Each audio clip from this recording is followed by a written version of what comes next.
I do feel in terms of like, this whole conversation around masculinity and jiu-jitsu and competition and all of this. There is this big conflict going on in the world right now, and I see it. There's almost these two sides.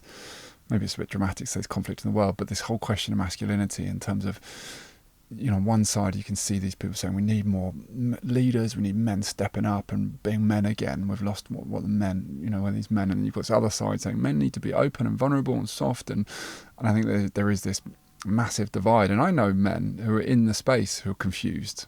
What am I meant to be? And we're missing this part that this jiu-jitsu, that competition in some capacity, this drive to expand ourselves, to be better, to be more of a leader, is really healthy for us, at the same time as being sensitive and kind and in tune with our emotions and able to express. And it's neither that one is better or worse. In fact, I'd say they both have huge flaws if they're just looked at in their individual capacity. If we've got male leaders like we have done for so long that have little awareness of emotion or collective experience, and they're just driven by greed and dominance. And then there is huge problems with men who are completely disconnected to that part, and they're hugely emotional and soft, and they lack boundaries, they lack drive, they don't know how to create a sense of safety in their relationship. Both have their flaws, and but we're either got to be one or the other. Are you a soft and sensitive, gooey man, or are you a dominant, powerful, greed-hungry man? And for me, what we're really trying to do is fine-tune these to meet in the middle, to understand that this is all part of masculinity. It is healthy for men to step into the arena. It is healthy for men to express what they're feeling on both sides, but one without the other is where we lose ourselves. For sure.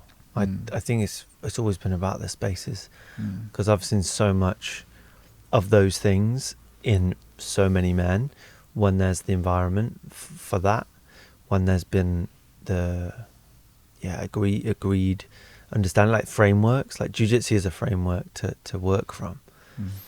And when people understand the rules, it's like when you tell a man something, it's like they'll go and be, and it's just, there's so much noise, like of course there's so much anxiety and misunderstanding of like what anyone's supposed to fucking be or do, but it's like, then do you need to just be told something, and they'll just action it and they'll go.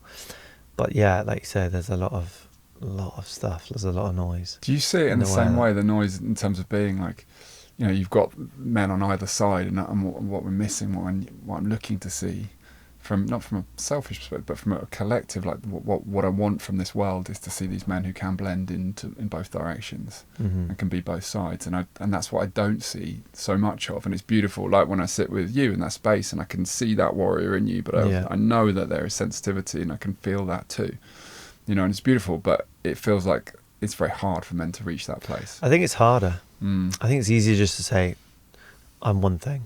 Exactly. But I think it's also an unconscious reaction. Totally. So it's a numbing, which would result in just, let's say, the warrior energy, the kind of very black and white thinking, very like one track minded of like, I'm not going there because there gets me in trouble. And I think a lot develops as kids, either the sensitivity that was nurtured, but there was never this initiation into responsibility or like ownership of like really taking ownership for all of your actions, the stuff you have and haven't done. That if you don't step into that, then you'll just be looking for everyone to just constantly like, pander to you almost, and it develops so much oversensitivity, or that you've rejected the masculine elements that cause so much destruction and harm, and I've really rejected that for a long time. So that pushed me over here, and it wasn't until I started to do so much yoga, and that was doing so much for me, but then it stopped working for me. I had to really, and I rejected all the angry sides of me that got me in trouble, which is often the case for kids. It can be.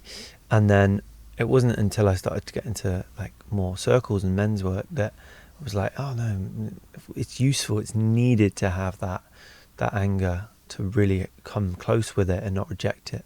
So I think on one hand you've got a lot of people who are just as a stress response being one way, and just rejecting everything else because that it's like a safety thing. It's like it all comes back to survival and safety, doesn't it?